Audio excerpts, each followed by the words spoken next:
பாசம் வந்து காற்றோடு கலப்பது போல் உன்னோடு கலந்திருக்க சாமி சொன்னதையா.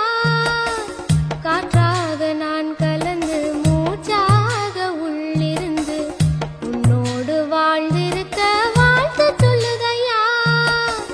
கல்லாலய மனச கரைச்சு விட்ட கட்டழகி, கண்ணீரை தொடச்சதந்த சாமிதானே பொட்டழகி. சொல்லாலே அம்பெடுத்து கண்டால குறி பார்த்ததும், பொல்லாத சாமி முன்னே சொல்லி என்னை இழுத்ததும். சரியா தவறா அதை நடத்திடும் தெய்வம் தக்கிடத்தோ